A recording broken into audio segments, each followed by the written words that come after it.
नमस्कार, मैं हूं आपके साथ सोनिया चौहान। बिहार झारखंड की खबरों में आप सभी का स्वागत है। रुक करते हैं खबरों की ओर। गया के गांधी मैदान में पीएम नरेंद्र मोदी ने विशाल जनसभा को संबोधित किया और इस दौरान मंच पर पहुंचते ही पीएम ने सभी को हाथ हिलाकर अभिवादन स्वीकार किया और साथ ही उनका जोरदार स्वागत भी किया गया। वहीं मंच पर पीएम के साथ Pashupati Paras, Ashwini Kumar Choubey, Vijay Kumar Sinha, deputy CM doctor Prem Kumar, मंत्री संतोष सुमन, मंत्री वीरेंद्र सिंह, वरीजगंज विधायक और साथ ही अनिल कुमार, विधायक सुशील सिंह औरंगाबाद से उम्मीदवार, जीतन राम मांझी गया के उम्मीदवार, जीवन कुमार एमएलसी, कुमार बाबू पूर्व एमएलसी मौजूद रहे।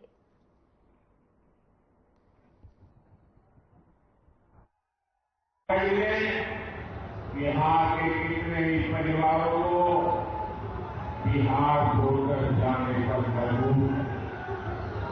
साथियों, आज उनका वही खेल ये लोग देश के साथ खेलना चाहते हैं।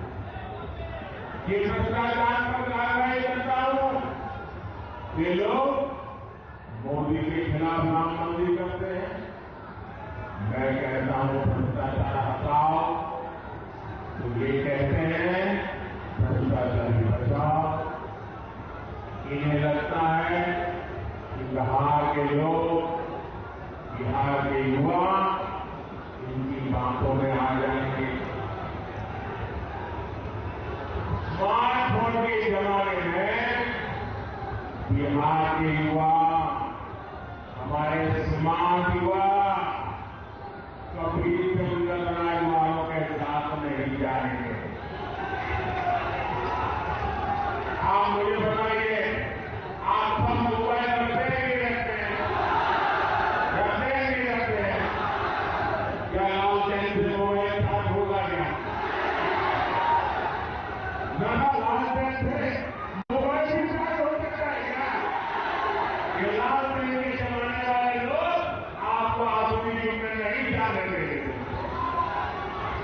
याद देकर आज होगा तो आपके मोबाइल की बैटरी भी चार्ज नहीं होगा।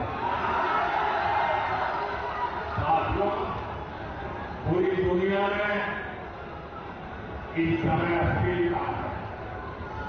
देश को आज एक मजबूत और बड़े फैसले लेने वाली सरकार की जरूरत है और इसके लिए एनडीए की गया लोकसभा सीट से हमारे वरिष्ठ नेता जीतन राम मांझी जी और औरंगाबाद से बड़े मांझी सुशील कुमार जी को मुझे जरूर बनाइए।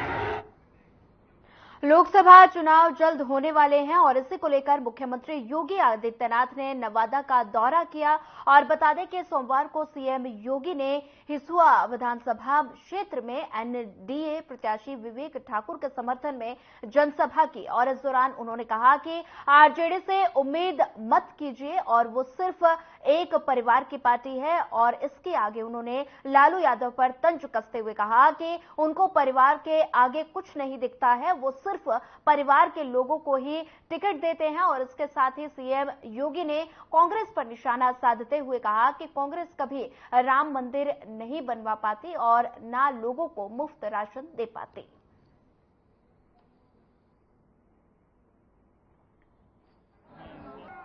भारत माता की जय! भारत माता की जय! भारत माता की जय! वंदे मातरम! वंदे मातरम!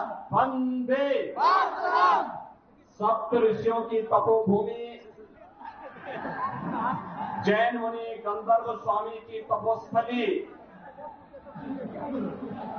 शौर्य भूमि नवादा की राष्ट्रवादी जनता का मैं अभिनंदन करता हूं। जय छठी मैया! जयप्रकाश नारायण जी की पावन धरा के रूप में बिहार की पहचान हो, या फिर बहनों और भाइयों, कर्पूरी ठाकुर ने सामाजिक न्याय के माध्यम से जो अलग जगाने का काम किया था, उस धरा को मैं कोटि कोटि नमन करते हुए आप सबका हृदय से अभिनंदन करता हूं। बहनों भाइयों, कांग्रेस और उसके सहयोगियों ने कभी जयप्रकाश जी को सम्मान नहीं दिया, कर्पूरी ठाकुर जी को कभी सम्मान नहीं दिया, और हम सब आभारी हैं प्रधानमंत्री मोदी जी ने और भारतीय जनता पार्टी ने कर्पूरी ठाकुर जी को भारत का सर्वोच्च नागरिक सम्मान भारत रत्न देकर के बिहार वासियों को भी सम्मान देने का काम किया। बहनों भाइयों, यह भूमि बिहार की है, लोकतंत्र की प्रारंभिक भूमि के रूप में इसको जाना जाता है। यह देश के इतिहास को बनाने वाली भूमि है, दुनिया को लोकतंत्र का पाठ पढ़ाने वाली भूमि है। लेकिन बहनों और भाइयों, लोकतंत्र के सामने सबसे बड़ा संकट हमेशा राजनीति का प्राधिकरण, अपराधियों का राजनीतिकरण, जातिवादी और परिवारवादी राजनीति ही लोकतंत्र के मार्ग में सबसे बड़ी बाधा है। और कल ही भारतीय जनता पार्टी ने मोदी जी के कर कमलों से अपना संकल्प पत्र जारी किया है। संकल्प पत्र में भारतीय जनता पार्टी ने जो बातें कही हैं, ये चुनाव जो देश के अंदर 18वीं लोकसभा के लिए लड़ा जा रहा है, ये चुनाव नेशन फर्स्ट बनाम फैमिली फर्स्ट के बीच में होने जा रहा है। आप देखते होंगे भारतीय जनता पार्टी ने अपने संकल्प पत्र में जो बातें कही हैं, आत्मनिर्भर भारत का, विकसित भारत का, भारत को दुनिया के यानी ग्लोबल लीडर के रूप में स्थापित करने वाले भारत का, उस भारत के लिए उन्होंने गरीब कल्याणकारी योजनाओं को मोदी जी ने, भारतीय जनता पार्टी ने आगे भी बढ़ाने की बात कही। आपने 10 वर्ष में बदलते हुए भारत को देखा है। बहनों और भाइयों, इन 10 वर्षों में हमारा भारत बदला है। दुनिया के अंदर भारत को सम्मान मिला है, सम्मान बढ़ा है। आज भारत के पासपोर्ट की कीमत बढ़ी है, भारत की सीमाएं सुरक्षित हुई हैं, भारत के अंदर नक्सलवाद और आतंकवाद की समस्या का समाधान हुआ है।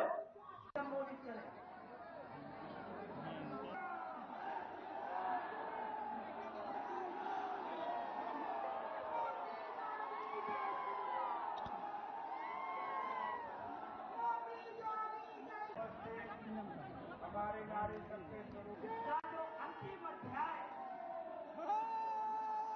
रामायण का जो अंतिम अध्याय, जो अंत है, वो यह अद्वितीय रूपों के महाराज जी के भी नाम से संबोधित करें।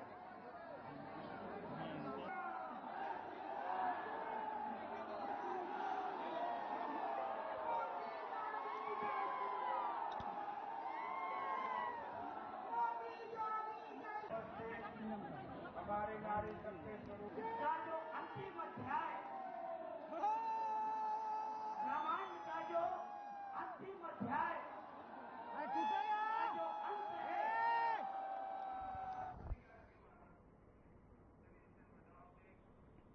जेडीयू सांसद दिलेश्वर कामैत ने मंगलवार को सुपौल से उम्मीदवार के तौर पर डीएम कार्यालय में नामांकन दाखिल किया और इस मौके पर ऊर्जा मंत्री विजेंद्र प्रसाद यादव, जेडीयू, बीजेपी और आरएलएम के जिलाध्यक्ष भी मौजूद रहे। नामांकन को लेकर सुरक्षा व्यवस्था के भी कड़े इंतजाम किए गए थे। सुपौल सहरसा मेन रोड पर अनाधिकृत प्रवेश को लेकर रोक लगा दी गई। जगह जगह पुलिस पदाधिकारी और जवानों की भी प्रतिनियुक्ति की गई। और वहीं नामांकन दाखिल करने के बाद सांसद कामैत ने कहा कि अब की बार चुनाव में विकास का मुद्दा होगा। निरंतर विकास की बयार बह रही है और विकास की रफ्तार और तेज होगी।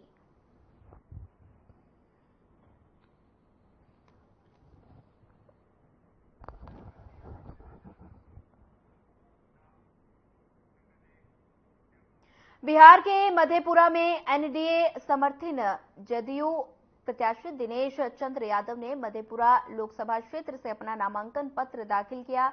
मधेपुरा समाहर हरणालय पहुंचकर निर्वाचन पदाधिकारी सह जिला पदाधिकारी के समक्ष उन्होंने नामांकन पत्र दाखिल किया। नामांकन पत्र दाखिल करने के बाद बाहर निकलने पर एनडीए प्रत्याशी दिनेश चंद्र यादव का कार्यकर्ताओं ने फूल माला पहनाकर गर्मजोशी के साथ उनका स्वागत किया और इस दौरान पत्रकार से बातचीत करते हुए एनडीए समर्थक जदयू प्रत्याशी दिनेश चंद्र यादव ने कहा कि चुनाव पूरी तरह से स्पष्ट है। जो माहौल बिहार और पूरे देश का है, इसमें कुछ बताने की जरूरत नहीं है।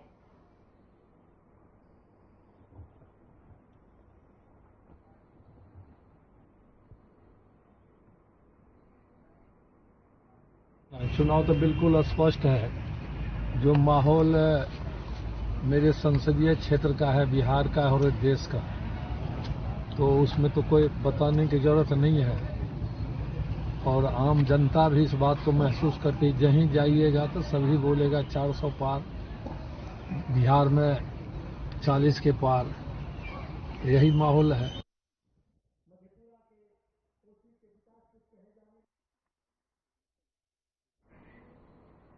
बड़हरा क्षेत्र के विधानसभा पूर्व प्रत्याशी जन अधिकार पार्टी के प्रदेश नेता रघुपति यादव का बयान सामने आया है। उन्होंने कहा कि इलाके में किसी तरह का विकास नहीं हुआ। उन्होंने कहा कि सिर्फ रेलवे स्टेशन पर ट्रेन का ठहराव कर देने से ही विकास नहीं हो जाता। और आगे क्या कुछ कहा उन्होंने, आइए आपको सुनाते हैं। देखिए, ये 2024 का चुनाव बहुत खास ही चुनाव है। इसमें सभी जनता जनार्दन को बड़े अच्छे से मतदान सोच समझ के करना चाहिए। पागलपन जैसा नहीं करना चाहिए, क्योंकि जो आलम है, देश का परिस्थिति है, हालात है, बद से बदतर बना हुआ है। सभी लोग बेरोजगारी का दंश झेल रहे हैं। युवा पढ़ लिख कर भटक रहे हैं, लाचार है, बेबस है। अपनी बहन को शादी करना है, उसके पास कोई रोजगार नहीं है कि पैसा कमा कर वो काम कर सके। तो ये चुनाव हर पहलू पर नजर बैठाकर देखने की आवश्यकता है और चुनाव मतदान करने की आवश्यकता है। गोपालगंज जिला में लोकसभा चुनाव छठवें चरण में 25 मई को होने वाला है और साथ ही डीएम मोहम्मद मकसूद आलम ने ज्यादा से ज्यादा मतदान प्रतिशत बढ़ाने के लिए समाहरणालय सभा कक्ष में स्वीप लोगो लॉन्च किया और साथ ही लोकसभा चुनाव में 75% मतदान कराने का लक्ष्य निर्धारित किया गया। वहीं इसके साथ ही डीएम ने लोगों से ज्यादा मतदान करने की अपील भी की और इस दौरान मोहम्मद मकसूद आलम ने बताया कि जिले का मतदान टर्न आउट पहले 55% रहा और इस बार बढ़ाकर हमने 75% तक ले जाने का लक्ष्य रखा और इसके लिए मतदाताओं को 25 मई मतदान दिवस पर अपने मतों का प्रयोग करने के लिए प्रेरित किया जा सके और साथ ही स्वीप लोगों के माध्यम से सभी को जागरूक किया जाएगा।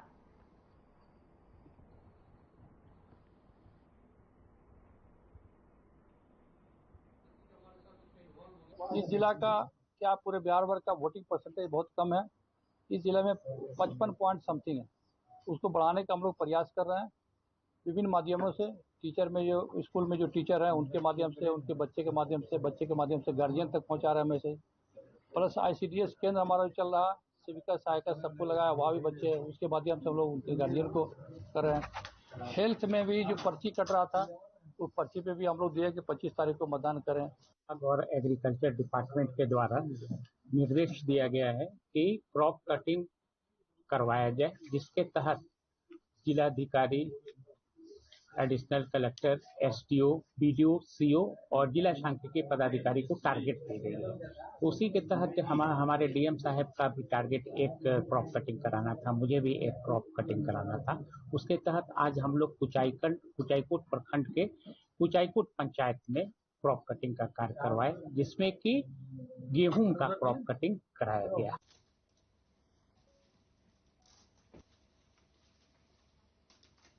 यहाँ पर 75 डीएम ने स्वीप लोगो लॉन्च किया और साथ ही लोगों से मतदान करने की अपील भी की गई। 75% मतदान का लक्ष्य निर्धारित किया गया। गोपालगंज की ये तस्वीरें हैं जहां पर डीएम ने स्वीप लोगो लॉन्च किया और साथ ही लोगों से मतदान करने की भी अपील की गई। 75% मतदान का लक्ष्य निर्धारित किया गया। गोपालगंज में डीएम ने स्वीप लोगो लॉन्च किया और साथ ही लोगों से मतदान करने की भी अपील की गई। 75% मतदान का लक्ष्य निर्धारित किया गया।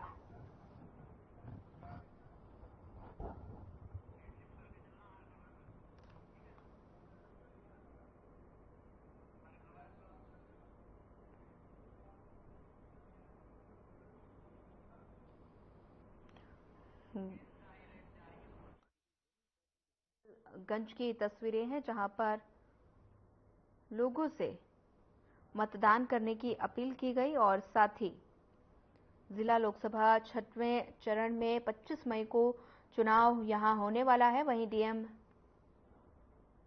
ने लोगों से मतदान करने की भी अपील की। पटना में न्यू बाईपास के पास पटना मेट्रो की लापरवाही से 7 लोगों की जान चली गई। घटना कंकड़बाग थाना क्षेत्र के बाईपास की है, जहां मेट्रो बाईपास के पास काम कर रही क्रेन को एक टेम्पो ने टक्कर मार दी।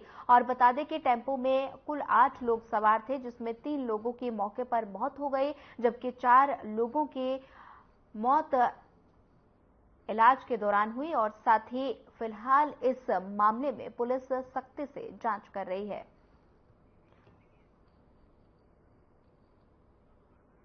पटना का ये मामला है, जहां पर पटना में न्यू बाईपास के पास पटना मेट्रो की लापरवाही से 7 लोगों की जान चली गई। वहीं घटना कंकड़बाग थाना क्षेत्र के बाईपास की है, जहां मेट्रो बाईपास के पास काम कर रही क्रेन को एक टेम्पो ने टक्कर मार दी, जिसमें टेम्पो में कुल 8 लोग सवार थे, जिसमें 3 लोगों की मौके पर मौत हो गई और 4 को इलाज के दौरान बता दें कि उनकी मौत हो गई और साथ ही एक घायल बताया जा रहा है। वहीं फिलहाल इस मामले में पुलिस सख्ती से जांच कर रही है।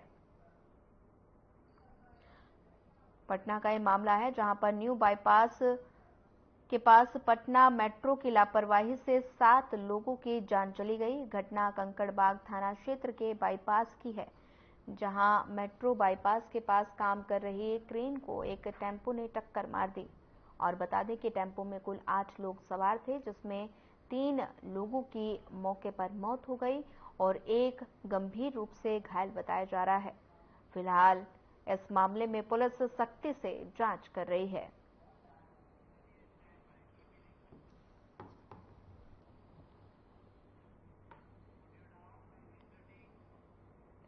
चलिए बढ़ते हैं अगली खबर की ओर। आरा में सम्राट अशोक के जन्मोत्सव के मौके पर 16 अप्रैल को शोभा यात्रा का आयोजन किया गया।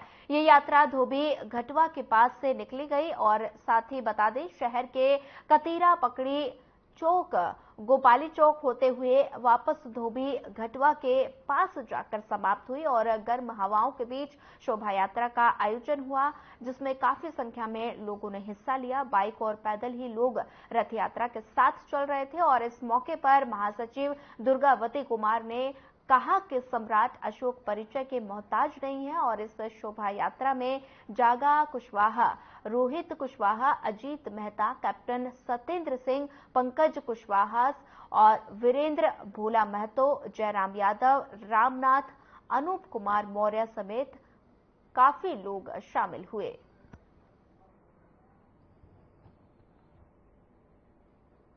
आरा में विशाल शोभा यात्रा का आयोजन हुआ। सम्राट अशोक के जन्मोत्सव पर आयोजन, वहीं भारी संख्या में लोग यहां मौजूद हुए और साथ ही लोगों ने बाइक रैली निकाली और साथ ही ढोल नगाड़ों के साथ आयोजन में शामिल हुए। काफी संख्या में लोग यहां मौजूद नजर आए। विशाल शोभा यात्रा का आयोजन हुआ। आरा की तस्वीरें हैं, जहां पर रैली निकाली गई, बाइक रैली निकाली गई और काफी संख्या में यहां लोग मौजूद नजर आए और साथ ही ढोल नगाड़ों के साथ लोगों में खासा उत्साह देखने को मिला। अखंड भारत की निर्माता उजनी है 2,369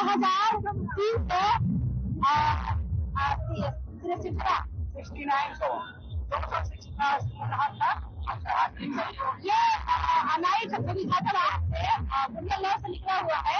5 साल की पार्टी हम लोग 3 साल में निकाले हुए हैं। हमारा नाम है सुरावती कुमार।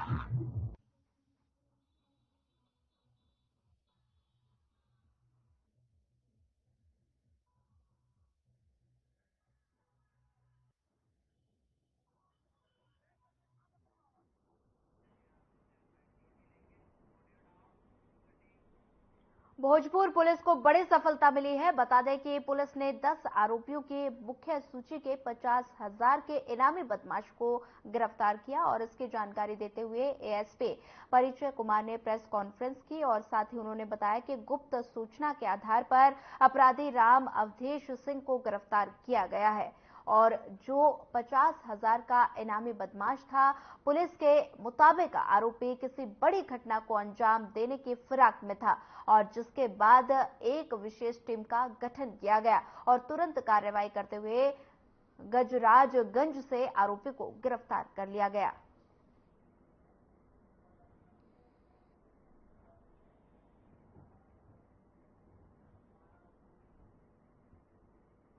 अपराधकर्मी राम अवधेश सिंह उर्फ पंकज प्रियदर्शी, पेशर स्वर्गीय सीताराम सिंह, साकिन चौरसनी, थाना उत्तर नगर, गजराजगंज ओपी, जिला भोजपुर, जो 50,000 रुपए का इनामी था, गजराजगंज ओपी क्षेत्र में कहीं छुपा हुआ है और किसी बड़ी घटना को अंजाम देने की फिराक में है। उक्त आसूचना के सत्यापन एवं टॉप 10 अपराधकर्मी की गिरफ्तारी हेतु एसएचओ प्रशिक्षु डीएसपी रश्मि कुमारी के नेतृत्व में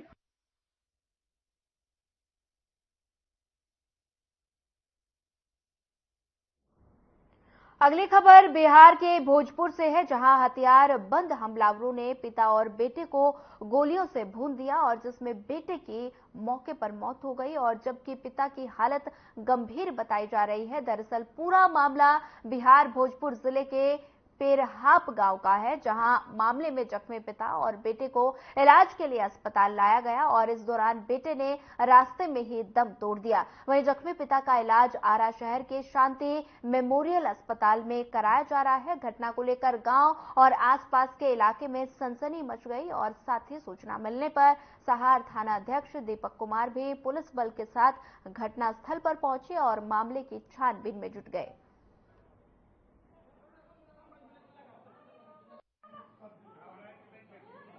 प्रियांशु कुमार गोली मार दिले और लगातार 5-6 गो रहन सर अनाधुन फायरिंग करना शुरू कर दिए सर।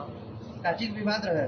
कुछ विवाद ना सर रहे, योजनाबद्ध मार के सारी संपत्ति हड़प ली। मारे वाला के रहे और पटीदार रहे खास? जी, गुतिया रहन सर और गांव घर के रहन सर। साचिक विवाद रहे? कुछ विवाद ना सर, संपत्ति हड़प लेवे खातिर। संपत्ति माने और जमीन माने कि बढ़ रहल बड़े।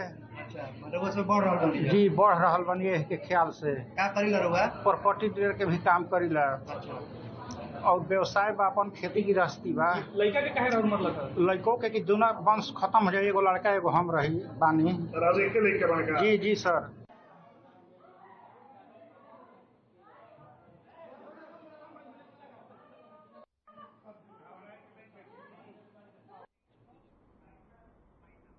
फिलहाल इस बुलेटिन में इतना ही। ज्यादा खबरों के लिए बने रहिए हमारे साथ। नमस्कार।